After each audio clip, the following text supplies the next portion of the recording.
Yes Yes ನಿಮ್ಮ power TV ಮೊದಲಿನಿಂದಲೂ ಏನು ಹೇಳ್ತಾ ಇತ್ತು ಅದೇ ಸತ್ಯವಾಯಿತು.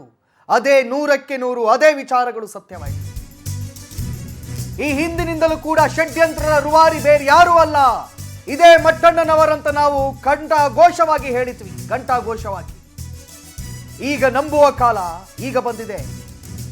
ಇದೇ ವಿಚಾರವನ್ನ ಮೊದಲಿಂದಲೂ ನಾವು ಹೇಳ್ತಾ ಇದ್ವಿ.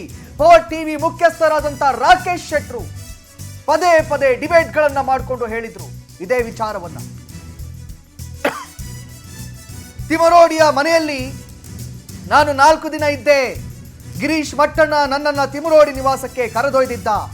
ಸುಜಾತ ಭಟ್ ಸ್ಫೋಟಕ ಹೇಳಿಕೆಯನ್ನು ನೀಡಿದ್ದಾರೆ. ಅಲ್ಲಿ ಎಡಪಂಥೀಯರು ನನ್ನ ತಲೆ ಕೆಡಿಸಿದ್ರು, ಧರ್ಮಸ್ಥಳದ ವಿರುದ್ಧ ಷಡ್ಯಂತ್ರ ಮಾಡುವಂತೆ ಪ್ರಚೋದಿಸಿದ್ರು. ಇದು ಈ ಲೆವೆಲ್ಗೆ ಹೋಗುತ್ತೆ ಎಂದು ನಾನು ಊಹೆ ಕೂಡ ಮಾಡಿರಲಿಲ್ಲ. ನನ್ನ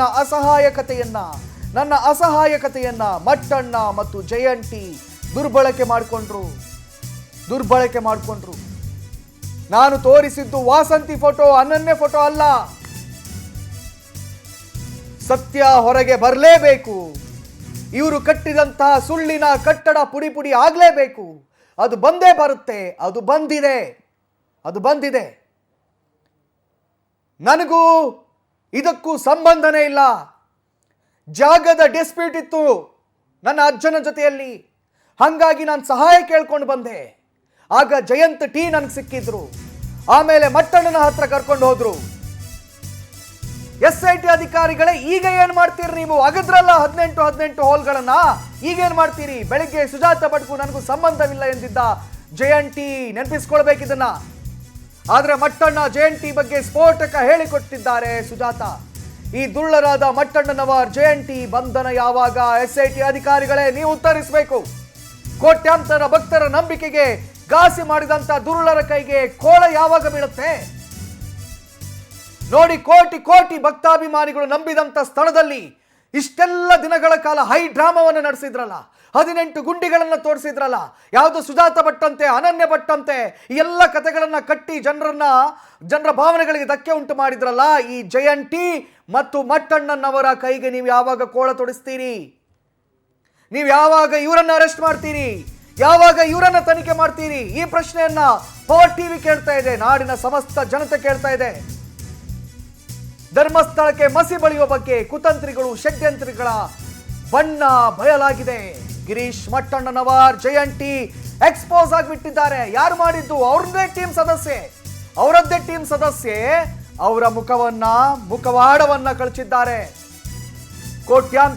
ಕೋಟ್ಯಾಂತರ ಕನ್ನಡಿಗರನ್ನ ಯಾಮಾರಿಸಿದ ಮೆಗಾ ಸ್ಟೋರಿಗೆ ಬಿಗ್ ಟ್ವಿಸ್ಟ್ ಸಿಕ್ಕಿದೆ. SIT ಅಧಿಕಾರಿಗಳು ಉತ್ತರ ಕೊಡಬೇಕು. ರಾಜ್ಯದ ರಾಜಕೀಯ ಮುಖಂಡರುಗಳು ಇದಕ್ಕೆ ಉತ್ತರ ಕೊಡಬೇಕು. CM ಕೊಡಬೇಕು, DCM ಕೊಡಬೇಕು, ಹೋಮ್ ಮಿನಿಸ್ಟರ್ ಕೊಡಬೇಕು. ಪ್ರತಿಯೊಬ್ಬರನ್ನು ಕೂಡ ಇದೀಗ ಪವರ್ ಟಿವಿ ಪ್ರಶ್ನೆಯನ್ನ ಮಾಡ್ತಾ ಇದ್ದೀವಿ. ಧರ್ಮ ವಿಜಯದಲ್ಲಿ ಮತ್ತೊಂದು ಹೆಜ್ಜೆ ಮುಂದಿಟ್ಟಿದೆ. ಪವರ್ ಟಿವಿ ಮಾತ್ರವಲ್ಲ, ಧರ್ಮ ಮುಂದಿಟ್ಟಿದೆ. ಧರ್ಮ ಗೆದ್ದಿದೆ. ಒಂದು ಹೆಜ್ಜೆ ಧರ್ಮ ಗೆದ್ದಿದೆ. ಇದುವರೆಗೆ ಏನು ಕಟ್ಟು ಕಥೆಗಳನ್ನ ಇವರೆಲ್ಲ ರೂಪಿಸಿದ್ರಲ್ಲ, ಪ್ರಹಸನವನ್ನ ಮಾಡಿದ್ರಂತಲ್ಲ, ಅನನ್ಯ ಭಟ್ ಅನ್ನುವಂಥ ಮುಗ್ಧ ಹೆಣ್ಣು ಮಗು ತನ್ನ ಸ್ನೇಹಿತರೊಂದಿಗೆ ಧರ್ಮಸ್ಥಳಕ್ಕೆ ಬಂದಾಗ ಕಾಮುಕರ ಕಣ್ಣು ಅವಳ ಮೇಲೆ ಬಿತ್ತು. ಆಕೆಯನ್ನ ಎಳೆದುಕೊಂಡು ಹೋದ್ರು, ಅವಳನ್ನ ಕೊಂದು ಮಣ್ಣು ಮಾಡಿದ್ರು. ಅವಳ ತಾಯಿಯಾದ ನಾನು ಸುಜಾತ ಭಟ್ ನನ್ನ ಮಗಳ ಪ್ರೀತಿಯ ಮಗಳು ನನ್ನಿಂದ ದೂರವಾದ ಕಾರಣಕ್ಕೆ ಬಹಳ ದುಃಖದಿಂದ ನಾನು ಬಂದು ಅಲ್ಲಿ ಕೇಳಿದೆ. ಆಗ ನನ್ನನ್ನೂ ಎಳ್ಕೊಂಡು ಹೋಗಿ ಹೊಡೆದ್ರು. ನಾನು ಕೋಮಕ್ಕೆ ಜಾರಿದ್ದೆ. ನೋಡಿ, ನನ್ನ ಕೈಗಳನ್ನು ಕಟ್ಟಿ ಹಾಕಿ ಕೈಗಳೆಲ್ಲ ಓರೆ ಆಗಿಬಿಟ್ಟಿದೆ, ಹೆಂಗೆಂಗೋ ಆಗಿಬಿಟ್ಟಿದೆ. ನನ್ನ ತಲೆಯಲ್ಲಿ ಗಾಯ ಕೂಡ ಇನ್ನೂ ಕೂಡ ಇದೆ. ಈ ಎಲ್ಲ ಕಥೆಗಳು, ಊಹಾಪೋಹಗಳು, ನ್ಯಾಷನಲ್ ಮೀಡಿಯಾಗಳು ಇದನ್ನು ರೆಕಾರ್ಡ್ ಮಾಡಿದವು. ನ್ಯಾಷನಲ್ ಮೀಡಿಯಾಗಳು ಧರ್ಮಸ್ಥಳದಲ್ಲಿ ಹಂಗಂತೆ ಹಿಂಗಂತೆ ಅಂತ ಹೇಳಿದ್ರು. ಅಂದಿನಿಂದ ಇಂದಿನವರೆಗೆ ದಿಟ್ಟವಾಗಿ ಇದೆಲ್ಲದಕ್ಕೂ ಕೂಡ ಉತ್ತರ ಕೊಟ್ಟಿತ್ತು. ಅಲ್ಲ, ಇದನ್ನು ನಂಬೇಡಿ, ಇದೊಂದು ಷಡ್ಯಂತ್ರದ ಭಾಗ ಅಂತ ಹೇಳ್ತಾ ಇದ್ದದ್ದು ನಿಮ್ಮ ಪವರ್ ಟಿವಿ ಮಾತ್ರ. ಇವತ್ತು ನಾವು ಹೇಳಿದಂಥ ಎಲ್ಲ ಮಾತುಗಳು ಸತ್ಯ ಅಂತ ಪ್ರೂವ್ ಆಗ್ತಾ ಇದೆ. ಸ್ವತಃ ಮಟ್ಟಣ್ಣನವರ ಟೀಮ್ ಮೆಂಬರ್ ಸುಜಾತ ಭಟ್ ಮಾತಾಡಿದ್ದಾರೆ. ಏನಂತ ಹೇಳಿದ್ದಾರೆ? ನನಗೆ ಮಗಳೇ ಇರಲಿಲ್ಲ. ಅನನ್ಯ ಭಟ್ ಅನ್ನುವಂಥದ್ದು ಕಟ್ಟುಕತೆ. ಇವರೆಲ್ಲರೂ ಕೂಡ ನನ್ನ ಹತ್ರ ಹೇಳಿಸಿದ್ರು. ಯಾರು ಹೇಳಿಸಿದ್ರು? ಮಟ್ಟಣ್ಣ. ಮತ್ತು ಜಯಂತಿ SIT ಅಧಿಕಾರಿಗಳೇ, ನಿಮ್ಮ ಹತ್ರ ನಾವೀಗ ಪ್ರಶ್ನೆ ಮಾಡ್ತಾ ಇದ್ದೀವಿ, ಯಾವಾಗ ಬಂಧಿಸ್ತೀರಿ ಇವರನ್ನ? ಯಾವಾಗ ಬಂಧಿಸ್ತೀರಿ ಇವರನ್ನ? ಯಾವಾಗ ಅರೆಸ್ಟ್ ಮಾಡ್ತೀರಿ ಇವರನ್ನ? ಯಾವಾಗ ರಿಮಾಂಡ್ ರೂಮಿಗೆ ಹಾಕ್ತೀರಿ? ಇದು ನೋಡಿ, ಧರ್ಮಸ್ಥಳಗಳಲ್ಲಿ ಶವಗಳನ್ನು ಹೂತಿಟ್ಟಿದ್ದೇನೆ, 100 ಶವಗಳನ್ನು ಹೂತಿಟ್ಟಿದ್ದೀನಿ ಅಂತ ಓರ್ವ ವ್ಯಕ್ತಿ ಬರ್ತಾನೆ ಫ್ರಮ್ ದ ನೋವೇರ್, ಎಲ್ಲಿಂದ ಬನ್ನೋ ಗೊತ್ತಿಲ್ಲ. ಅದಾಗಿ 2-3 ದಿನದಲ್ಲಿ ಇನ್ನೊಂದು ಹೆಂಗಸು, ಇಳಿ ಪ್ರಾಯದ ಹೆಂಗಸು ಬರುತ್ತೆ, ನನ್ನ ಮಗಳು ಅನನ್ಯ ಭಟ್ಟನ್ನ ಕೊಲೆ ಮಾಡಲಾಗಿದೆ ಇಲ್ಲಿ ಅಂತ ಹೇಳ್ತಾರೆ. ಇಡೀ ದೇಶವ್ಯಾಪಿ ಪ್ರಶ್ನೆಯನ್ನ ಮಾಡ್ತಾರೆ. ಸೊ ಇದೀಗ ಇವೆಲ್ಲವೂ ಕೂಡ ಹೊರಗೆ ಬಂದಿರುವಂಥದ್ದಕ್ಕೆ ಪದೇ ಪ್ರಯತ್ನ ಪಡ್ತೀವಿ ಅಂತ ಹೇಳಿದ್ರೆ, ನಿರಂತರವಾಗಿ ಈ ಷಡ್ಯಂತ್ರಗಳನ್ನ ಬಯಲಿಗೆ ಎಳಿತಾ ಇರುವಂತ one and only man is Rakesh Shetty, power ಟಿವಿಯ ರಾಕೇಶ್ ಶೆಟ್ಟಿ. ನಿರಂತರವಾಗಿ ಪವರ್ ಟಿವಿಯಿಂದ ನಾವು ಹೇಳ್ತಾ ಇದ್ವಿ, ಇಲ್ಲ ಇದು ಹಿಂಗೆ ಷಡ್ಯಂತ್ರ ಆಗ್ತಾ ಇದೆ, ಇದಾಗಿರ್ಲಿಕ್ಕೆ ಸಾಧ್ಯವಿಲ್ಲ ಅಂತ ಹೇಳಿ. ಇದೆಲ್ಲದು ಎಕ್ಸ್ಪೋಸ್ ಆಗಕ್ಕೆ ಯಾವಾಗ ಶುರು ಆಗಿದ್ದು ಗೊತ್ತಾ? ಮೊದಲಿಗೆ ನನ್ನ ಮಗಳ ಯಾವುದೇ ಡಾಕ್ಯುಮೆಂಟ್ಗಳಿಲ್ಲ, ನನ್ನ ಮಗಳು ಫೋಟೋ ಇಲ್ಲ, ನಾನು ಅವಳು ಒಟ್ಟಿಗೆ ಫೋಟೋ ತೆಗೆಸ್ಕೊಂಡಿಲ್ಲ, ಇದೆಲ್ಲ ಕಥೆಗಳನ್ನ ಹೇಳಿದಂತ ಇವರು ಆಮೇಲೆ ಒಂದು ಫೋಟೋ ತಗೊಂಡು ಬರ್ತಾರೆ. ಆ ಫೋಟೋ ನೋಡುವಾಗಲೇ ನಮಗೆ ಗೊತ್ತಾಯ್ತು, ನಮ್ಮ ಟೀಮ್ಗೆ ಕುಂಕುಮ ಬದಲಿಗೆ ಪೆನ್ನಲ್ಲಿ ಬರೆದಿದ್ರು. ಆಮೇಲೆ ನೋಡಿದ್ರೆ ಅವನ ತಮ್ಮ ಬಂದು ಎಲ್ಲವನ್ನ ಕೂಡ ಎಕ್ಸ್ಪೋಸ್ ಮಾಡ್ದ. ಅದರ ಜೊತೆಯಲ್ಲೇ ಇದೀಗ ಮತ್ತೊಮ್ಮೆ ನನ್ನ ಜೊತೆ ಸಂಪರ್ಕಕ್ಕೆ ಬಂದಿದ್ದಾರೆ. ಸರ್, ಏನ್ ಹೇಳ್ತೀರಿ ನೀವು? ಕಾರ್ತಿಕ್, ಇದು ನಾವು ಕಳೆದ 1 ತಿಂಗಳಿಂದ ಅಲ್ಲ, ಕಳೆದ 2 ವರ್ಷದಿಂದ ನಾವು ಇದ್ರ ಬಗ್ಗೆ ಹೇಳ್ತಾನೆ ಬಂದಿದೀವಿ. ಕ್ಷಮಿಸು ಸೌಜನ್ಯ ಅಂತ ನಾವು ಯಾವಾಗ ಹೇಳಿದ್ವಿ, ಈ ನಾಟಕ ಡ್ರಾಮಾ ಕಂಪನಿ ಏನಿದೆ, ತಿಮರೋಡಿ ಮತ್ತೆ ಮಟ್ಟಣ್ಣವರು ಏನಿದ್ದಾರೆ, ಈ ಲಫಂಗರು ಫಟಿಂಗರು ಸಮಾಜಘಾತಕರು ಅಂತ ನಾನು ಯಾವಾಗಲೂ ಕರೀತಾ ಇದ್ದೆ. ಏನಕ್ಕೆ ಇವ್ರನ್ನಂದ್ರೆ, ಇವರು ಸಮಾಜವನ್ನು ಇಬ್ಬಾಗ ಮಾಡಲು ಮಾತ್ರ ಅಲ್ಲ, ಧರ್ಮವನ್ನು ಒಡೆಯಲು ಮಾತ್ರ ಅಲ್ಲ, ಮಂಜುನಾಥನ ಮತ್ತೆ ಅಣ್ಣಪ್ಪನ ಏನು ಆ ಮಹಿಮೆ ಇತ್ತಲ್ಲ, ಅದಕ್ಕೆ ಕಪ್ಪು ಚುಕ್ಕೆ ಇಡೋ ಒಟ್ಟಿಗೆ ಶ್ರೀಯುತ ಪೂಜ್ಯ ದೈವಾಂಶ ಸಂಭೂತ ಅಂತ ನಾವು ಕರಿತೀವಿ, ಅವರನ್ನು ನಡೆದಾಡುವ ಮಂಜುನಾಥ ಅಂತ ಕರಿತೀವಿ. ಯಾವ ಮನುಷ್ಯನು ಹುಟ್ಟುವಾಗ ದೇವರಾಗಿ ಹುಟ್ಟಲ್ಲ, ಅವನು ಮಾಡಿದ ಕೆಲಸದಿಂದ ಅವನು ದೇವರಾಗ್ತಾನೆ ಅಂತ ಹೇಳ್ತೀವಿ. ಅದಕ್ಕೆ ಈ ಕರ್ನಾಟಕದಲ್ಲಿ ಏನಾದ್ರೂ ನೋಡಿದ್ರೆ ನೀವು, ತುಮಕೂರು ಶ್ರೀಗಳ ನಂತರ ಕರ್ನಾಟಕದಲ್ಲಿ ಯಾರನ್ನಾದ್ರೂ ನಾವು ನಡೆದಾಡುವ ದೇವರು ಅಥವಾ ನಡೆದಾಡುವ ಮಂಜುನಾಥ ಅಂತ ಕರೆದಿದ್ರೆ ಅದು ಪೂಜ್ಯ ಶ್ರೀ ವೀರೇಂದ್ರ ಹೆಗಡೆ ಅವರನ್ನಾಗಿತ್ತು. ಅಂತಹ ಒಬ್ಬ ಪೂಜ್ಯರ ಮೇಲೆ ಕಳಂಕವನ್ನು ತರುವಂತಹ, ಕಪ್ಪು ಚುಕ್ಕೆಯನ್ನು ತರುವಂತಹ ಷಡ್ಯಂತ್ರವನ್ನು ನಾವು ಕಳೆದ 2 ವರ್ಷದಿಂದ ಇದನ್ನು ಬೆನ್ನಟ್ಟಿದೀವಿ, ಇದನ್ನು ಬಿಂಬಿಸಿದ್ದೀವಿ. ಆದ್ರೆ ಈಗ ನೋಡಿ, ಈಗ ನಾವು ಕಳೆದ ಈ ತಲೆಬುರುಡೆ ಪ್ರಹಸನ ಬಂದ ಮೇಲೆ ನಾನು 2 ವರ್ಷಗಳ ಹಿಂದೆ ಹೇಳ್ತಾ ಇದ್ದಂಗೆ, ಇದರ ಹಿಂದೆ ಆ ಲಫಂಗ ತಿಮರೋಡಿ ಮಾತ್ರ ಅಲ್ಲ, ಈ ಮೊಟ್ಟಣ್ಣವರಂತ ಏನು ಹೇಳ್ಕೊಂಡು ಕರ್ನಾಟಕದ ಉದ್ಧಾರ ಮಾಡ್ಲಿಕ್ಕೆ ಅಂತ ನಾನು ಜನಿಸಿದ್ದೇನೆ ಅಂತ ಹೇಳ್ಕೊಂಡು ಈ ಟುಸ್ಸು ಬಾಂಬ್ ಹಿಡ್ಕೊಂಡು ಜನಗಳನ್ನು ಆಗ ಒಮ್ಮೆ ದಾರಿ ತಪ್ಪಿಸಿದವನು ಈಗ ಪುನಃ ಉಡುಪಿ ಮತ್ತೆ ದಕ್ಷಿಣ ಕನ್ನಡದ ಜನರನ್ನು ತನ್ನ ಈ ಮಾತುಗಳಿಂದ, ಈ ತಿಮರೋಡಿಯ ಮಾತುಗಳನ್ನು ಸೇರ್ಕೊಂಡ್ಬಿಟ್ಟು ನಾನು ಹೇಳ್ತಾ ಇದ್ದೆ, ಇದು ಒಂದು ನಕ್ಸಲಿಸಂ ಮತ್ತೆ ಮಾವೋವಾದಿಗಳು ಮಾತ್ರ ಅಲ್ಲ, ಇದರ ಹಿಂದೆ ಲೆಫ್ಟಿಸ್ಟ್ಗಳು ಮಾತ್ರ ಅಲ್ಲ, ಇದರ ಹಿಂದೆ ಕಾಣದ ಕೈಗಳು ತುಂಬಾ ಕೆಲಸ ಮಾಡಿದ್ದೇವೆ ಅಂತ ಒತ್ತಿ ನಾನು ಹೇಳ್ತಾ ಇದ್ದೆ. ಇದು ಒಂದು ರೀತಿಯ ಬ್ರೈನ್ ವಾಶ್, ಇದು ಒಂದು ರೀತಿಯ ಧರ್ಮದ ಮೇಲಿನ ಟೆರರಿಸಂ ಅಂತ ಹೇಳ್ತಾ ಇದ್ದೀವಿ. It is more than A terrorism. ಈಗ ಟೆರರಿಸ್ಟ್ಗಳು ಏನಾದ್ರೂ ಪಾಕಿಸ್ತಾನದಲ್ಲಿ ಇಲ್ಲಿ ಬಂದ್ರೆ ಒಂದು ಬಾಂಬ್ ಇಟ್ರೆ ಒಂದು 4-5 ಜನ ಸಾಯ್ಬಹುದು. ಬಟ್ ಇವರು ಮಾಡುವ ಕೆಲಸ ಇದೆ ಅಲ್ಲ, ಧರ್ಮವನ್ನು ಇಬ್ಬಾಗ ಮಾಡಿ, ಸಮಾಜವನ್ನು ಇಬ್ಬಾಗ ಮಾಡಿ, ನಮ್ಮ ನಂಬಿಕೆಯನ್ನೇ ಬುಡಮೇಲು ಮಾಡುವಂತ ಕೆಲಸವನ್ನು ಇವರು ಮಾಡ್ತಾ ಇದ್ದಾರೆ.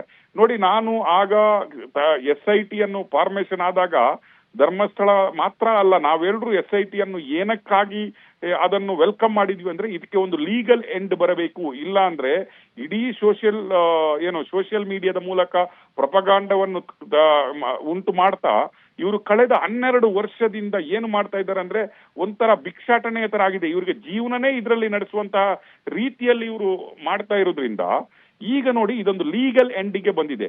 ನಾವು ಹೇಳ್ತಾ ಇದ್ವಿ ಇದು ಬೇಕಾಗಿದೆ, let us welcome SIT move ಅಂತ. ನಾನು ಕಾರ್ಕಳದ ಧರ್ಮ ಸಂರಕ್ಷಣಾ ಯಾತ್ರೆಯಲ್ಲಿ ಒಂದು ಸ್ಪೀಚ್ ಮಾಡಿದ್ದೆ, ನಿಮ್ಗೆ ನೆನಪಿರೋದು. ನಾನು ಹೇಳಿದ್ದೆ, ಇವರಿಗೆ ಸ್ವಲ್ಪ ದಿನಗಳಿಗೆ ಇವ್ರಿಗೆ ಹುಚ್ಚಿಡಿಯುತ್ತೆ, ಇವರು ಒಂದು ದಿನ ಅದೇ ನೇತ್ರಾವತಿಗೆ ಹಾರ್ತಾರೆ ಅಂತ ಹೇಳ್ತಾ ಇದ್ದೆ. ನೋಡಿ, ಈಗ ಈ ಹುಚ್ಚು ವಿಪರೀತವಾಗಿ ಮೀರಿದ ಮೇಲೆ ನಾವು ಏನು ಮಾಡಿದ್ರು ನಡೆಯುತ್ತೆ, ನಾವು ಏನು ಹೇಳಿದ್ರು ನಡೆಯುತ್ತೆ. ನಮ್ಮ ಕಟ್ಟುಕತೆಗಳನ್ನು ಎಲ್ಲರೂ ನಂಬ್ತಾರೆ. ನಾವು ನ್ಯಾಯಾಧೀಶರಿಗೂ ಕೇರ್ ಮಾಡಲ್ಲ, ನಾನು ಪೊಲೀಸ್ ಅವರಿಗೂ ಕೇರ್ ಮಾಡಲ್ಲ, ನಾನು ರಾಜಕಾರಣಿಗಳಿಗೂ ಕೇರ್ ಮಾಡಲ್ಲ ಅಂತ ಹೇಳ್ತಾ ಇದ್ದ ಇವರು ತಮ್ಮ ಆಟೋಟಗಳು, ನಾನು ಹೇಳಿದಲ್ಲ, ಎಡಪಂಥೀಯರಲ್ಲ, ಎಡ ಬಿಡಂಗಿಗಳೊಟ್ಟಿಗೆ ಸೇರ್ಕೊಂಡ್ಬಿಟ್ಟು ಏನು ಕತೆಗಳನ್ನು ಕಟ್ಕೊಂಡು ಇವರು ಸುಜಾತ ಭಟ್ ಅನ್ನು ಕ್ರಿಯೇಟ್ ಮಾಡಿದ್ರು. ನೋಡಿ, ಪವರ್ ಟಿವಿ ಮೊದಲೇದಾಗಿ ಹೇಳ್ಬಿಟ್ಟಿತ್ತು, ಸುಜಾತ ಭಟ್, ಅನನ್ಯ ಭಟ್ ಅನ್ನೋದು ಒಂದು ಫೇಕ್ ಕ್ಯಾರೆಕ್ಟರು. ಅದು ಏನಕ್ಕೆ ತಂದ್ರು ಇವ್ರು ಅಂದ್ರೆ, ಈ ಏನು ತಲೆಬುರುಡೆಯ ಫೇಕ್ ಪರ್ಸನ್ ಅನ್ನು ಭೀಮಾ ಅಂತ ಕ್ರಿಯೇಟ್ ಮಾಡಿ, ಆ ಮುಲ್ಲಾ ನನ್ನ ಮಗ ಇದಾನಲ್ವಾ ಅವನು ಭೀಮಾ ಅಂತ ಹೆಸರಿಟ್ಬಿಟ್ಟು ಒಂದು ಯೂಟ್ಯೂಬ್ ಅಲ್ಲಿ ಎಐ ಅನ್ನು ಮಾಡ್ಕೊಂಡ್ಬಿಟ್ಟು ಜನಗಳನ್ನು ದಾರಿ ತಪ್ಪಿಸ್ಬಿಟ್ಟು ಅದರ ಮೇಲೆ ನಾನೇ ಒಬ್ಬ ಏನು ಹೀರೋ ಆಗ್ಬಿಟ್ಟ, 1 ಕೋಟಿ ಫೇಕ್ ವ್ಯೂವರ್ಸ್ ಗಳನ್ನು ಕ್ರಿಯೇಟ್ ಮಾಡ್ಕೊಂಡ್ಬಿಟ್ಟು ಅದಕ್ಕೆ ಒಂದು ಹೈಪ್ ಕೊಟ್ಬಿಟ್ಟು ಒಂದು ರೀತಿಯ ಏನು ಸಂಚಲನವನ್ನು ಮೂಡಿಸಿದ್ರು. ತದನಂತರ ಇವರು ಮೂಡಿಸಿದ ಸಂಚಲನ ಅಂದ್ರೆ ಈ ತಲೆಬುರುಡೆಯ ಸಂಚಲನ. ನಾವು ಸಿದ್ದರಾಮಯ್ಯನವರಿಗೆ SITಗೆ ಮಾತ್ರ ಅಲ್ಲ, ಡಾಕ್ಟರ್ ಅರುಣ್ ಈ ದಕ್ಷಿಣ ಕನ್ನಡದ SP ಇದಾರಲ್ಲ ಅವರಿಗೆ ಮೊದಲ ಥ್ಯಾಂಕ್ಸ್ ಹೇಳಬೇಕು. ಯಾಕಂದ್ರೆ ಈ ತಲೆಬುರುಡೆಯ ಏನು ಪ್ರಹಸನದ ಒಂದು ಪ್ರೆಸ್ ರಿಲೀಸ್ ಆದ ಕೂಡಲೇ ಅನಾಮಿಕನ ಮೇಲೆ FIR ಮಾಡಿಕೊಂಡು ಆ ಇಬ್ರು ಅಡ್ವೊಕೇಟ್ಗಳನ್ನು ಕರೆಸ್ಕೊಂಡಿದ್ರಿಂದ ಇವ್ರು ಎಣಿಸ್ಕೊಂಡಿರ್ಲಿಲ್ಲ. ನೋಡಿ, ಸುಜಾತ ಭಟ್ ಅವರೊಂದು ಕ್ಲಿಯರ್ ಆಗಿ ಒಂದು ಮಾತು ಹೇಳ್ತಾರೆ, ನೀವು ನೆನ್ಪಿಟ್ಕೊಳ್ಳಿ, ನಾನು ಈ ತರ ಆಗುತ್ತೆ, ಇಷ್ಟು ದೊಡ್ಡದಾಗುತ್ತೆ, ಈ ರೀತಿ ಆಗುತ್ತೆ ಅಂತ ನಾನು ಎಣಿಸ್ಕೊಂಡಿರ್ಲಿಲ್ಲ. ನನಗೆ ಮಟ್ಟಣ್ಣವರು ಮತ್ತೆ ಏನು ಅವನು ಇನ್ನೊಬ್ಬ ಲಫಂಗ್ ಅವನೊಟ್ಟಿಗಿದ್ದಾನಲ್ವಾ ಜಯಂತ್ ಟಿ ಅಂತ, ಇಬ್ರು ಸೇರಿಬಿಟ್ಟು ನನಗೆ ಸ್ಕ್ರಿಪ್ಟ್ ಕೊಟ್ರು. ಆ ಸ್ಕ್ರಿಪ್ಟ್ ಮುಖಾಂತರ ನಾನು ಮಾಡಿದೆ, ನನ್ನನ್ನು ತಿಮರೋಡಿ ಮನೇಲಿ ಇಡಲಾಗಿತ್ತು, ನನಗೆ ಟ್ರೈನಿಂಗ್ ಕೊಡಲಾಗಿತ್ತು ಅನ್ನೋದನ್ನ ಅವರು ಡೈರೆಕ್ಟ್ ಆಗಿ ಒಪ್ಕೋತಾರೆ. ಅದು ಮಾತ್ರ ಅಲ್ಲ, ನನಗೂ ಧರ್ಮಸ್ಥಳಕ್ಕೂ ಯಾವ ಬೇಜಾರಿಲ್ಲ. ನಾನು ಕರ್ನಾಟಕದ ಜನತೆಯ ಕ್ಷಮೆ ಕೇಳ್ತೀನಿ, ನಾನು ಮಂಜುನಾಥ ಕ್ಷಮೆ ಕೇಳ್ತೀನಿ, ನಾನು ವೀರೇಂದ್ರ ಹೆಗಡೆ ಅವರ ಕ್ಷಮೆ ಕೇಳ್ತೀನಿ ಅಂತ ರೀತಿಯಲ್ಲಿ ಮಾತಾಡ್ತಾರೆ. ಬಟ್ ಸುಜಾತ ಅವರು ಕ್ಷಮೆ ಕೇಳಬಹುದು, ಆದ್ರೆ ಭಾರತದ ಜನತೆ ಆಗ್ಲಿ, ಕರ್ನಾಟಕದ ಜನತೆ ಆಗ್ಲಿ, ಧರ್ಮಸ್ಥಳದ ಮಂಜುನಾಥನ ಭಕ್ತರಾಗ್ಲಿ ಅಥವಾ ಭಾರತದ ಲಾ ಆಗ್ಲಿ ಇವತ್ತು ಸುಜಾತರವನ್ನು ಕ್ಷಮಿಸುವ ಸ್ಥಿತಿಯಲ್ಲಿ ಇಲ್ಲ. ಯಾಕಂದ್ರೆ ಅವರು ಮಾಡಿದ ಆಪಾದನೆಗಳು, ಕಟ್ಟಿದ ಕತೆ ಈ ರೀತಿ ಆಗಲ್ಲ. ಏನೋ ಒಬ್ಬ ಕ್ಷಮೆ ಕೇಳಿದ್ಮೇಲೆ ಅವನನ್ನು ಬಿಟ್ಟು ಬಿಡ್ಬೇಕಂತಲ್ಲ. ಸುಜಾತ ಮಾತ್ರ ಅಲ್ಲ, ಸುಜಾತನ ಹಿಂದೆ ಕಾಣದ ಕೈಗಳು ಅಂತ ಈಗ ಹೇಳಲಿಕ್ಕಿಲ್ಲ, ಸುಜಾತನ ಹಿಂದೆ ಈಗ ಕಾಣುವ ಕೈಗಳೇ. ಒಂದು ಯಾರಂತ ನಮ್ಗೆ 4 ಕೈಗಳಿಗೆ ಗೊತ್ತಾಗ್ಬಿಟ್ಟಿದೆ.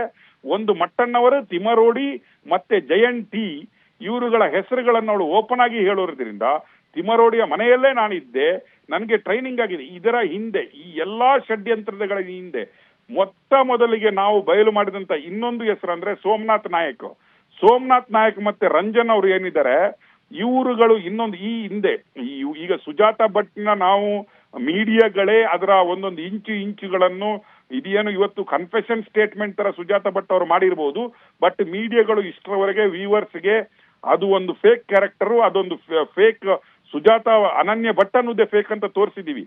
ಬಟ್ ಇದು ಇಲ್ಲಿಗೆ ನಿಲ್ಬಾರದು. ರಿವರ್ಸ್ ಇನ್ವೆಸ್ಟಿಗೇಷನ್ ಇದರ ಹಿಂದೆ ಏನಿದ್ದಾರಲ್ವಾ, ಇದರ ಹಿಂದೆ ಇರುವ ಮಟ್ಟಣ್ಣವರಾಗ್ಲಿ, ಜಯಂತ್ ಆಗ್ಲಿ, ತಿಮರೋಡಿ ಆಗ್ಲಿ, XYZ ಆಗ್ಲಿ, ಅವರು ಕಂಬಿಯ ಹಿಂದೆ ಹೋಗ್ಬೇಕು. ನಮ್ಮ ಜನಗಳಿಗೆ ಇವತ್ತು ನಾಚಿಕೆ ಆಗ್ಬೇಕು. ನಾನು ಹೇಳ್ತೀನಿ ಕೇಳಿ, ಈ ಸೋಷಿಯಲ್ ಮೀಡಿಯಾ, ಈ ವಾಟ್ಸಪ್ ಯೂನಿವರ್ಸಿಟಿಗಳು, ಈ ಇನ್ಸ್ಟಾಗ್ರಾಮ್ಗಳಲ್ಲಿ ಇಟ್ಕೊಂಡು ಕಮೆಂಟ್ಸ್ ಮಾಡ್ಕೊಂಡು ಯೂಟ್ಯೂಬ್ ಮಾಡ್ಕೊಳ್ತಾರಲ್ಲ, ಅವ್ರು ಇವತ್ತು ಎಲ್ಲಾದ್ರೂ ಹೋಗಿ ನೇತ್ರಾವತಿಗೆ ಹಾರಬೇಕು. ನಾನು ಹೇಳ್ತೀನಿ ಕೇಳಿ, ಈ ಮಾನ ಮರ್ಯಾದೆ ಈ ಯೂಟ್ಯೂಬ್ ಅವ್ರಿಗೆ ಇದೇನ ಇಲ್ಲ ಗೊತ್ತಿಲ್ಲ ನನಗೆ. ಯಾರನ್ನೋ ಕೂಡಿಸಿ ಏನೋ ಮಾತುಗಳನ್ನ ಆಡಿಸ್ಬಿಟ್ಟು ಅವರಿಗೊಂದು ಲಾ ಇಲ್ಲ, ಅವರಿಗೊಂದು ಯಾವುದೋ ಒಂದು ಕೇಳುವವರು ಇಲ್ಲ ಅಂತದ್ದೊಂದು ಯೂಟ್ಯೂಬ್ಗಳನ್ನು ಮಾಡ್ಕೊಂಡು ಮೊನ್ನೆ ಧರ್ಮಸ್ಥಳದಲ್ಲಿ ಕೊಟ್ಟಿದ್ದ ಗೂಸ ಇದೆ ಅಲ್ವಾ, ಜನಗಳು ಸೇರ್ಬಿಟ್ಟು ಭಕ್ತರು, ನನ್ಗನ್ಸುತ್ತೆ ಇವತ್ತದು ಸರಿ ಅಂತ ಅನ್ಸ್ತಾ ಇದೆ. ಇದನ್ನೆಲ್ಲ ನೋಡುವಾಗ ನಾಚಿಕೆಗೇಡಿನ ಈ ಯೂಟ್ಯೂಬರ್ಗಳಿಗೆ ಅಲ್ಲ, ಏನ್ ಹೇಳ್ತೀರಿ ಇದಕ್ಕೆ ಹೇಳಿ ನೀವು. ಈಗ ಅವಳು ಬಂದ್ಬಿಟ್ಟು ಇಲ್ಲಮ್ಮ ನನ್ನನ್ನು ಕ್ಷಮಿಸಿ ಅಂತ ಹೇಳ್ತಾಳೆ. ನಾವು ಕ್ಷಮಿಸಿ ಸೌಜನ್ಯ ಅಂತ ಹೇಳಿದ್ವಿ, ಆ ಲಫಂಗ ನಿನ್ನೆ ಒಳಗಡೆ ಹೋಗಿದ್ದಾನೆ. ಇಷ್ಟರವರೆಗೆ ಸೌಜನ್ಯನ ಹೆಸರಲ್ಲಿ ಏನು ಹೊಟ್ಟೆ ಹೊರಿತಾ ಇದ್ದ, ಸೌಜನ್ಯನ ಹೆಸರಲ್ಲಿ ಅಲ್ಲಿ ಏನು ಬೀಡು ಕಟ್ಲಿಕ್ಕೆ ಹೊರಟಿದ್ದಾನೆ. ಸೌಜನ್ಯನ ಮನೆಯವರಿಗೆ ಗುಡಿಸಲಿದ್ದದ್ದು 3 ಫ್ಲೋರ್ ಮನೆ ಆಗಿದೆ, JCBಗಳು ಬಂದಿದ್ದಾವೆ, ಎಕರೆ ಎಲ್ಲಿಂದ ಬಂತು ಇವರಿಗೆಲ್ಲ ಹೋರಾಟದ, ಇವರಿಗೆಲ್ಲ ಎಲ್ಲಿಂದ ದುಡ್ಡು ಬರ್ತಾ ಇದೆ, ಏನ್ ಇವರು ಮಾಡುವ ಕೆಲಸಗಳು. ಇದು ಇಲ್ಲಿಗೆ ನಿಲ್ಬಾರ್ದು. ನಾನು ರಿವರ್ಸ್ ಇನ್ವೆಸ್ಟಿಗೇಷನ್ ಅಂತ ಏನ್ ಹೇಳುದಂದ್ರೆ 180 ಡಿಗ್ರಿ ಈಗ ಮುಗ್ದಿದೆ, ಅಗದಾಗಿದೆ, ಮೂಳೆ ನೋಡಿ ಆಗಿದೆ. ಸುಜಾತ ಭಟ್ ಇವತ್ತು ಏನಕ್ಕೆ ಬಂದಿದ್ದಾರೆ ಹೇಳಿ? ಏನಕ್ಕೆ ಬಂದಿಲ್ಲ ಇವರು? ನಿಮ್ಗೆ ಅನ್ಸುತ್ತೆ ಮಟ್ಟಣ್ಣವರು ಇವರೆಲ್ಲ ಹೇಳಿ ಬಂದಿದ್ದಲ್ಲ. ಇವತ್ತವಳು SIT is already issued a notice to her. ಮೊನ್ನೆ ತಾನೇ DG ಅವರು ಈ ಪ್ರಹಸನವನ್ನು ನೋಡಿ ಸಲೀಂ ಸಾಹೇಬ್ರು ಏನ್ ಮಾಡಿದ್ದಾರೆ, ಇದನ್ನು SITಗೆ ಇನ್ವೆಸ್ಟಿಗೇಷನ್ಗೆ ಒಪ್ಪಿಸಿದ್ದಾರೆ ಈ ಕಂಪ್ಲೇಂಟ್ ಅನ್ನು ಕೂಡ. ಆಗ SIT ಅವರು ನಿನ್ನೆ ತಾನೇ ಇವಳಿಗೆ ಅಪಿಯರ್ ಆಗುವಂತಹ ಒಂದು ನೋಟಿಸ್ ಕೊಟ್ಟಿದ್ದಾರೆ. ಯಾವಾಗ SIT ಅವರು ನೋಟಿಸ್ ಕೊಟ್ರು, ತಿಮರೋಡಿ ಮತ್ತೆ ಈ ಮಟ್ಟಣ್ಣವರು ಏನು ಗ್ಯಾಂಗ್ ಇದೆ ಅಲ್ಲ, ಇವ್ರಿಗೆ ಗೊತ್ತಾಗ್ಬಿಟ್ಟಿದೆ ಇನ್ನು ನಮ್ಮ ಬೇಯಲ್ಲ, ನಮ್ಮ ಎಲ್ಲಾ ಕಾಣಿಗಳು ಒಂದೊಂದೇ ಬೆತ್ತಲಾಗ್ತಾ ಬರ್ತಾ ಇದ್ದೇವೆ ಅಂತ ಗೊತ್ತಾದ ಕೂಡ್ಲೆ ಇವತ್ತು ಆ ಮಲಯಾಳಿ ಆ ಜಯಂತ್ ಇದಾನಲ್ಲ, ಅವ್ರಿಗೆ ಏನ್ ಬೇಕಂತೆ ಕೇರಳ ಪೊಲೀಸ್ ಬೇಕಿತ್ತಂತೆ ಆ ಧನಂಜಯ್ಗೆ. ಆ ಧನಂಜಯ್ ಮತ್ತೆ ಆ ಮಂಜುನಾಥ್ ಅಡ್ವೊಕೇಟ್ಗಳನ್ನು ಕರ್ಕೊಂಡ್ಬರ್ಬೇಕು, ನಿಲ್ಲಿಸಿ ಕೇಳ್ಬೇಕು ಈಗ ಏನ್ ಹೇಳ್ತೀರಿ ನೀವಂತ. ಆ ಧನಂಜಯ್ ಅಂತ ಒಬ್ಬ ಅಡ್ವೊಕೇಟ್ ಸುಪ್ರೀಂ ಕೋರ್ಟ್ ಎಷ್ಟು ನಮ್ಗೆ ಘನತೆ ಮರ್ಯಾದೆ ಇತ್ತಂದ್ರೆ, ಸುಪ್ರೀಂ ಕೋರ್ಟ್ ಅಡ್ವೊಕೇಟ್ ಯಾವುದೋ ಅಡ್ವೊಕೇಟ್ಗಳು ಪ್ರೆಸ್ ರಿಲೀಸ್ ಮಾಡೋದು, ಆ ಗುಂಡಿಯಲ್ಲಿ 2 ಇದೆ, ಈ ಗುಂಡಿಯಲ್ಲಿ 3 ಇದೆ, 13ರಲ್ಲಿ ಬೇಕಾದಷ್ಟಿದೆ ಅಂತ ಹೇಳ್ಬಿಟ್ಟು ಮಾಡಿ ಈಗ ಅವಳು ಬಂದು ಒಮ್ಮೆಲೆ ನನಗೆ ಕ್ಷಮಿಸಿ ಅಂದ್ರೆ, ಕ್ಷಮಿಸಲಿಕ್ಕೆ ಏನು, ಇದು ನಮ್ಮ ಅಪ್ಪನ ಮನೆ ಗಂಟ, ಕ್ಷಮಿಸಿ ಅವಳು ಕೇಳಿದಾಗ ಕ್ಷಮಿಸ್ಲಿಕ್ಕೆ ಹಿಂದ್ಗಡೆ ಯಾರು ಕೈ ಇದೆ, ಇದ್ರ ಹಿಂದೆ ಏನೇನು ನಡೆದಿದೆ, ಇದು ಕಾರ್ತಿಕ್ ಅವರೇ ಇದು ನಮ್ಮ ಧರ್ಮದ ನಂಬಿಕೆ, ದೇವರ ಮೇಲೆ ಇರುವ ನಂಬಿಕೆ, ಇದು ಒಬ್ಬ ಮನುಷ್ಯನ ಮೇಲೆ ಇರುವಂತಹ ನಂಬಿಕೆ. ಇಂಥದ್ದೆಲ್ಲ ಇರುವಾಗ ಜನರನ್ನು ದಾರಿ ತಪ್ಪಿಸಿ, ಜನರನ್ನು ದಂಗೆ ಎಬ್ಬಿಸಿ, ಜನರನ್ನು ಒಂದು ರೀತಿಯ ಕತೆ ಕಟ್ಟಿಬಿಟ್ಟು ಅದನ್ನು ಅನಾವರಣಗೊಳಿಸಿಬಿಟ್ಟು ಇವತ್ತು ಯಾವುದೋ ಒಂದು ಮೀಡಿಯಾ ಯೂಟ್ಯೂಬ್ ಅಲ್ಲಿ ಕೂತ್ಕೊಂಡ್ಬಿಟ್ಟು ನನ್ನನ್ನು ಕ್ಷಮಿಸಿ, ನನಗೇನು ಗೊತ್ತಿಲ್ಲ, ಅವನು ಹೇಳಿದ್ದಂತ, ಈ ಅಮ್ಮನಿಗೇನು ಬುದ್ಧಿ ಇಲ್ವಾ, ಅದು ಒಂದಕ್ಕಾದ್ರೆ ಇನ್ನೊಂದು ಕಡೆ ಹೇಳ್ಕೊಟ್ಟವರು ಯಾರು, ಅವ್ರನ್ನ ಯಾಕೆ ಬಿಡ್ಬೇಕು? ನಾಳೆ ಟುಡೇ, ನಾನು ನಾಳೆ ಹೇಳಲ್ಲ, ಈಗಿಂದೀಗಲೇ ಇವರು ಮಟ್ಟಣ್ಣವರು ಮತ್ತೆ ಜಯಂತ್ ಉಳಿದ ಟೀಮ್ಗಳನ್ನು SIT ಅವರು ಅರೆಸ್ಟ್ ಮಾಡಬೇಕು. They should arrest them, they should put behind the bars. ಅವರ ಹಿಂದೆ ಯಾರು ಇದ್ದಾರೆ ಅನ್ನೋದು ಬೇಕೀಗ ನಮ್ಗೆ ಗೊತ್ತಿದೆ. ನಾವು ಹೇಳ್ತಾ ಇದ್ವಿ ಇದು ಷಡ್ಯಂತ್ರ ಅಂತ. ನೀವು ನೋಡ್ಕೊಳ್ಳಿ, ಹೆಸರು ಕೊಟ್ಟಿದ್ವಲ್ವಾ, ಧರ್ಮ ಯುದ್ಧ ಅಂತ ಹೆಸರು ಕೊಟ್ಟಿದ್ವಲ್ಲ, ಅದು ಪವರ್ ಟಿವಿ ಕೊಟ್ಟಿದ್ದು. ಪವರ್ ಟಿವಿ ಕೊಟ್ಟಂತ ಹೆಸರು. ನಾವು ಧರ್ಮದ ಯುದ್ಧ ಸಾರ್ತಾ ಇದ್ದೀವಿ ಅಂತ ಸಾರಿದ್ದು ನಾವು. ಯಾವ ಚಾನೆಲ್ಗಳು, ಯಾವ ಯೂಟ್ಯೂಬ್ಗಳು ಯಾರು ಬರ್ತಾ ಇರಲಿಲ್ಲ, ಈಗ ಎಲ್ಲರೂ ಬರ್ತಾ ಇದ್ದಾರೆ. ನಾವೆಲ್ಲರನ್ನು ವೆಲ್ಕಮ್ ಮಾಡ್ತಾ ಇದೀವಿ. ಆ ಯುದ್ಧ ಇದೆಯಲ್ಲ, ಯುದ್ಧ ಸಾರಿದವರು ನಾವು, ಧರ್ಮ ವಿಜಯ ಅಂತ ಘೋಷಣೆ ಮಾಡಿದವರು ನಾವು. ನಮ್ಗೆ ಹೆಮ್ಮೆ ಇದೆ. ನಾವು ಮಂಜುನಾಥನ ಸೇವೆಯನ್ನು, ಪೂಜ್ಯ ವೀರೇಂದ್ರ ಹೆಗಡೆಯವರ ಸೇವೆಯನ್ನು, ಆ ಮನೆತನದ ಸೇವೆಯನ್ನು ನಿಷ್ಕಲ್ಮಶವಾಗಿ ಮಾಡಿದ್ದೀವಿ. ಸತ್ಯದೊಟ್ಟಿಗೆ ನಿಂತ್ಕೊಂಡಿದ್ದೀವಿ 2 ವರ್ಷದಿಂದ ಅಂತ. ಈಗ ನಮ್ಗೆ ಸತ್ಯ ಇವು ಯಾರು ಕೊಡ್ಬೇಕಾಗಿಲ್ಲ, ಸತ್ಯ ಅದರಷ್ಟಕ್ಕೆ ಮಂಜುನಾಥ ಮತ್ತೆ ಅಣ್ಣಪ್ಪ ಏನು ಸತ್ಯ ಅಂತ ತೋರಿಸ್ಕೊಡ್ತಾ ಇದ್ದಾನೆ. ಆದ್ರೆ ಆ ಸುಳ್ಳಿನ ಹಿಂದೆ ಇರುವ ಪ್ರತಿ ಕೈಗಳನ್ನು, ಪ್ರತಿ ಒಬ್ಬರನ್ನು ಶಿಕ್ಷಿಸುವಂತ ಕಾಲ ಬಂದಿದೆ. ಅವರು ಸಮಾಜ ಘಾತಕರು, ಧರ್ಮ ಘಾತಕರು, ಧರ್ಮ ದ್ರೋಹಿಗಳು, ಅವರು ಸಮಾಜ ದ್ರೋಹಿಗಳು, ಅವರು ನಕ್ಸಲೈಟ್ಗಿಂತಲೂ ಮಾವೋವಾದಿಗಿಂತಲೂ ಡೇಂಜರಸ್.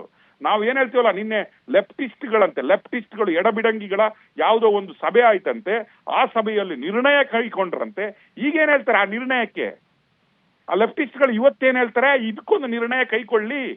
ನಾಳೆ ಒಂದು ಸಭೆ ಮಾಡಿಬಿಟ್ಟು ಲೆಫ್ಟಿಸ್ಟ್ಗಳು, ಮಟ್ಟಣ್ಣವರು, ಜಯಂತ್ ಟಿ ಇಂತ ನಮ್ಮನ್ನೆಲ್ಲ ದಾರಿ ತಪ್ಪಿಸಿದ್ರು, ಇಡೀ ಕರ್ನಾಟಕವನ್ನು ದಾರಿ ತಪ್ಪಿಸ್ಬಿಟ್ರು, ಧರ್ಮವನ್ನು ಒಡೆದು ಬಿಟ್ರು, ಒಂದು SIT ಅನ್ನು ಮಾಡಿಬಿಟ್ಟು ಕರ್ನಾಟಕ ರಾಜ್ಯದ ನಮ್ದು ಈಗಾಗಲೇ ನಾವು ಏನೋ ಭಾಗ್ಯ ಕೊಟ್ಟು ಅಲ್ಲಿ ದುಡ್ಡಿಲ್ಲ, ಇನ್ನೊಂದು 2-3 ಕೋಟಿ ನಮ್ಮ ಈ ಒಂದು ತಲೆಬುರುಡೆ ಭಾಗ್ಯದಲ್ಲಿ ಹೋಯ್ತು, ಇವ್ರ ಅಪ್ಪನ ಮನೆ ಗಂಟು, ಇವ್ರೆಲ್ಲ ಸೇರ್ಕೊಂಡ್ಬಿಟ್ಟು ಒಂದು ಲೆಟ್ ಬರೀರಿ, ನಾಳೆ ಒಂದು ಮೀಟಿಂಗ್ ಮಾಡ್ಲಿ, ಎಡಬಿಡಂಗಿಗಳು ಸೇರ್ಕೊಂಡ್ಬಿಟ್ಟು, ನಾವು ಲೆಫ್ಟಿಸ್ಟ್ಗಳು, ನಾವು ರೈಟಿಸ್ಟ್ಗಳು. ಯಾರ ನಂಬಿಕೆಯ ಮೇಲೆ, ಯಾರ ಮೂಲಾಧಾರದ ಮೇಲೆ ಇವರು ಪೆಟ್ಟು ಕೊಡ್ತಾ ಇದ್ದಾರೆ? ಧರ್ಮಸ್ಥಳ ಅನ್ನೋದು ಒಂದು ಸನಾತನ ಹಿಂದುತ್ವದ ಒಂದು ಬುಡ ಆಗಿದೆ, ಅದು ಒಂದು ಫೌಂಡೇಶನ್ ಆಗಿದೆ, ಅದು ಧರ್ಮ ನಂಬಿಕೆ ಆಗಿದೆ. ಅದು ಸರ್ವಧರ್ಮ ಸಮ್ಮೇಳನಲ್ಲಿ ಯಾಕೆ ನಡೆಯುತ್ತೆ ಹೇಳಿ? ಸರ್ವಧರ್ಮ ಸಮ್ಮೇಳನವನ್ನು ಯಾಕೆ ಮಾಡ್ತಾರೆ ಹೇಳಿ? ಒಂದು ಸಾಮಾಜಿಕ ಚಿಂತನೆಯ ಒಂದು ಒಲವು ಅಲ್ಲಿದೆ. ಅದನ್ನೆಲ್ಲ ಸೇರ್ಕೊಂಡ್ಬಿಟ್ಟು ಪೂಜ್ಯ ವೀರೇಂದ್ರಗೌಡವರು ಹೇಳ್ತಾರೆ ಯಾವಾಗಲೂ ಮಾತಾಡುವಾಗ, ಒಂದು ದೇಶವನ್ನು ನಾಶ ಮಾಡಬೇಕಾದ್ರೆ ಆ ದೇಶದ ಸಂಸ್ಕೃತಿಯನ್ನು ನಾಶ ಮಾಡಬೇಕು, ಆ ಸಂಸ್ಕೃತಿಗೆ ಪೆಟ್ಟು ಕೊಡಬೇಕಂತ. ಅದನ್ನು ಇವರು ಸೆಲೆಕ್ಟ್ ಮಾಡಿದ್ದೆ ಧರ್ಮಸ್ಥಳವನ್ನು. ಆದರೆ ಅಲ್ಲಿನ ಮಂಜುನಾಥ ಮತ್ತೆ ಅಣ್ಣಪ್ಪ ಇದ್ದಾರಲ್ವಾ, ಆ ಸತ್ಯ ಯಾವಾಗಲೂ ಈ ಮಹೇಶ್ ತಿಮ್ಮರೋಡಿ ಹೇಳ್ತಾ ಇದ್ದ, ಅಲ್ಲಿ ಅಣ್ಣಪ್ಪ ಮಂಜುನಾಥ ಇದ್ರೆ ತೋರ್ಸ್ಕೊಡ್ಲಿ ಅಂತ. ದಿನ ಬಂದಿದೆ ಕಾರ್ತಿಕ್, ದಿನ ಬಂದಿದೆ, ತೋರ್ಸ್ಲಿಕ್ಕೆ ಶುರು ಆಗಿದೆ. ಧರ್ಮ ವಿಜಯದ ಸ್ಥಾಪನೆ ಆಗಿದೆ. ನಾವು ಧರ್ಮ ಯುದ್ಧ ಶುರು ಮಾಡಿದ್ವಿ, ಪವರ್ ಟಿವಿ ಅವರು ಎಲ್ರು ನಮ್ಮ ಕೈ ಜೋಡಿಸಿದ್ದಾರೆ. ಇವತ್ತು ಧರ್ಮ ವಿಜಯ ಆಚರಿಸುವ ಟೈಮ್ ಬರ್ತಾ ಇದೆ. ಇವತ್ತು ಆ ಆಂಟಿ ಕೂತ್ಕೊಂಡು, ಅಜ್ಜಿ ಕೂತ್ಕೊಂಡು ನನ್ನನ್ನು ಕ್ಷಮಿಸಿ ಅಂತ ಹೇಳ್ಬೋದು, ಅಜ್ಜಿನ ಕ್ಷಮಿಸಬಹುದು. ಆ ಅಜ್ಜಿಯ ಹಿಂದೆ ಯಾರಿದ್ದಾರಲ್ಲ ಅವರನ್ನು ಕ್ಷಮಿಸ್ಲಿಕ್ಕೆ ಯಾರು ಅರ್ಹರಲ್ಲ. ಅವರಿಗೆ ಶಿಕ್ಷೆ ಆಗ್ಬೇಕು, ಅವರು ಎಲ್ಲಿ ಹೋಗ್ಬೇಕು ಅಲ್ಲಿ ಹೋಗಿ ಕೂತ್ಕೊಬೇಕು. ನಾನು ಹೇಳ್ತಾ ಇದ್ದೆ ನಿನ್ನೆ ಹೇಳ್ತಾ ಇದ್ದೆ, ಈಗ ಶುರು ಆಗಿದೆ ಅಂತ. ನಾನು ಕಳೆದ 1 ವಾರದಿಂದ ಹೇಳ್ತಾ ಇದ್ದೀನಿ ನಿಮ್ಗೆಲ್ಲ, ಪದೇ 6 ಗಂಟೆಗೆ ಕೂತ್ಕೊಂಡು ಹೇಳ್ತಾ ಇದ್ದೀನಿ, 180 ಡಿಗ್ರಿ ಆಗಿದೆ, ಇನ್ನು 180 ಡಿಗ್ರಿ ಬಾಕಿ ಇದೆ ಅಂತ. ಹುಚ್ಚಿಡಿಯುವ ಟೈಮ್ ಬಂದಿದೆ ಅಂತ. ಇದು ಹುಚ್ಚಿನ ಪ್ರಹಸನ. ಈ ಹುಚ್ಚು ನಾಯಿಗಳು ಸಮಾಜದಲ್ಲಿ ಇರ್ಲಿಕ್ಕೆ ನಾಲಾಯಕ್ ಇವರನ್ನು ನಿಜವಾಗಿ ಹೇಳ್ತೀನಿ, ಕಾನೂನಿಗೂ ಇವರು ಅರ್ಹರಲ್ಲ. ಇಂಡಿಯಾದಲ್ಲಿ ಇವರಿಗೆ ಕಾನೂನಿಲ್ಲ. ಅಂತಹ ದೇಶದ್ರೋಹದ ಕೆಲಸವನ್ನು, ಸಮಾಜದ್ರೋಹ, ದೇಶದ್ರೋಹ, ಧರ್ಮದ್ರೋಹದ ಕೆಲಸವನ್ನು ಇವರು ಮಾಡಿದ್ದಾರೆ ಕಾರ್ತಿಕ್.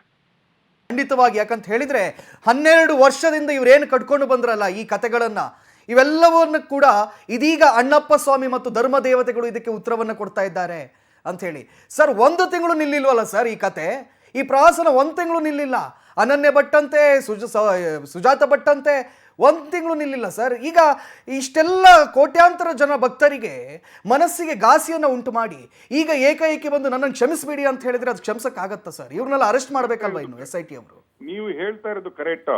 ಧರ್ಮಸ್ಥಳ ಭಕ್ತರಿಗೆ ಅಣ್ಣಪ್ಪನ ಮಹಿಮೆ ಮತ್ತು ಮಂಜುನಾಥನ ಮಹಿಮೆ ಈಗ ತಿಳಿತಾ ಇದೆ ಅನ್ನೋದಕ್ಕೆ ಈಗ ಅಲ್ಲಿ ಸಾಗರೋಪತೀತವಾಗಿ ಜನ ಹೋಗ್ತಾ ಇದ್ದಾರೆ ನೋಡಿ. ಸಹಸ್ರಾರು ಸಂಖ್ಯೆಯಲ್ಲಿ ಜನಗಳು ಸೇರ್ತಾ ಇದ್ದಾರೆ ನೋಡಿ. ನಾವು ನಿಮ್ಮೊಟ್ಟಿಗಿದ್ದೀವಿ, ನಾವು ಮಂಜುನಾಥನನ್ನು ನಂಬ್ತೀವಿ, ನಾವು ಅಣ್ಣಪ್ಪನೊಟ್ಟಿಗಿದ್ದೀವಿ, ಕಾವಂದರೆ ನಾವು ನಿಮ್ಮೊಟ್ಟಿಗಿದ್ದೀವಿ ಅಂತ ಇವತ್ತು ನೋಡಿ ಸಾವಿರ ವೆಹಿಕಲ್ಗಳಲ್ಲಿ ಅಲ್ಲಿ ಜನಗಳು ಹೋಗ್ತಾರೆ ನೋಡಿ. ಅದು ಮಂಜುನಾಥನ ಮಹಿಮೆ. ನಾನು ಹೇಳ್ತಾ ಇದ್ದೀನಲ್ವಾ, ಈಗ ನೀವು ಸುಜಾತ ಭಟ್ಟದ ನಾವು ಇವತ್ತು ಏನು ರಾತ್ರಿ ಕೂತ್ಕೊಂಡು ಬ್ರೇಕಿಂಗು ಅಂತ ಹೊಡಿತಾ ಇದೀವಲ್ಲ, ಇದು ಏನಿಲ್ಲ. ಇನ್ನು ಆ ತಲೆಬುರುಡೆ ಇದೆಯಲ್ಲ ಬ್ರದರ್, ಆ ತಲೆಬುರುಡೆ ಹೊರಗಡೆ ಬರುವ ಟೈಮ್ ಬರ್ತಾ ಇದೆ. ಕಾಯಿರಿ, ಸತ್ಯಕ್ಕೆ ಟೈಮ್ ಬರಬೇಕು, ಹೊರಗಡೆ ಬರುತ್ತೆ ಅಂತ ನಾವು ಹೇಳ್ತಾ ಇದ್ವಿ. ಒಂದಲ್ಲ ಒಂದು ದಿನ ಸತ್ಯ ಹೊರಗಡೆ ಬರುತ್ತೆ ಅಂತ ಹೇಳ್ತಾ ಇದ್ವಿ. ಈ ಸತ್ಯ ಅಷ್ಟು ದೊಡ್ಡ ಸತ್ಯ ಅಲ್ಲ, ಇದು ಎಲ್ಲರಿಗೆ ಗೊತ್ತಿದ್ದ ಸತ್ಯನೇ. ಇದು ಅವರ ಬಾಯಿಂದಷ್ಟೇ ಹೊರಗಡೆ ಬಂದಿದೆ. ಇದು ಏನು ಅಷ್ಟೊಂದು ಕುತೂಹಲಕಾರಿಯಾದ ಸತ್ಯ ಅಲ್ಲ. ಇದನ್ನು ನಾವು ಈ ಸತ್ಯವನ್ನು ಒತ್ತಿ ಹೇಳಿ ಆಗಿದೆ. ಇದರ ಹಿಂದೆ ಯಾರ ಷಡ್ಯಂತ್ರ ಇದೆ, ಯಾರು ಅಂತ ಹೇಳಿದಾಗಿದೆ. ನಮ್ಗೆ ಇವತ್ತೇನು ಇದರಲ್ಲಿ ಆಶ್ಚರ್ಯಕರವಾದ ಏನು ಬೆಳವಣಿಗೆ ಇಲ್ಲ. ಬಟ್ ಏನಂದ್ರು ಸುಜಾತ ಭಟ್ರ ಬಾಯಿಂದನೇ ಕೇಳ್ತಾ ಇದ್ದೀವಿ. ಅದನ್ನು ಹೇಳುವ ಒಂದು ಸಂತೋಷ, ಖುಷಿ. ಮತ್ತೆ ಇದನ್ನು ನಾವು ಯುದ್ಧ ಸಾರಿದವರು ಪವರ್ ಟಿವಿಯವರು, ಧರ್ಮ ಯುದ್ಧ ಸಾರಿದವರು ಪವರ್ ಟಿವಿಯವರು ಇವತ್ತು ಎಲ್ಲರೂ ನಮ್ಮೊಟ್ಟಿಗಿದ್ದಾರೆ ಅಂತ ಹೆಮ್ಮೆ ಆಚರಿಸಬಹುದು ವಿನಃ ನಮ್ಮ ಒಂದೇ ಒಂದು ಕಾನ್ಸಂಟ್ರೇಷನ್ ಇರೋದು ಆ ಮೂರ್ಖ, ಆ ಅನಾಗರಿಕ ಒಬ್ಬ ತಲೆಬುರುಡೆ ಇಟ್ಕೊಂಡು ಬಂದಿದ್ದಾನಲ್ಲ, ಆ ತಲೆಬುರುಡೆ ಸತ್ಯ ಹೊರಗಡೆ ಬರುವವರೆಗೆ ನಾವು ವಿಶ್ರಮಿಸುವುದಿಲ್ಲ. ನಮ್ಮ ಧರ್ಮ ಯುದ್ಧ, ಈ ಹೋರಾಟ ಹೀಗೆ ಇರುತ್ತೆ. Karthik, thank you sir, thank you. ಒಟ್ಟಾರೆಯಾಗಿ ನೀವು ಆರಂಭಿಸಿದ ಧರ್ಮ ಯುದ್ಧಕ್ಕೆ ಇದೀಗ ಹಂತ ಹಂತವಾಗಿ ಧರ್ಮ ವಿಜಯ ಸಿಗ್ತಾ ಇದೆ. ಇಷ್ಟೊತ್ತು ಮಾತಾಡೋದಕ್ಕೆ ಧನ್ಯವಾದಗಳು ಸರ್.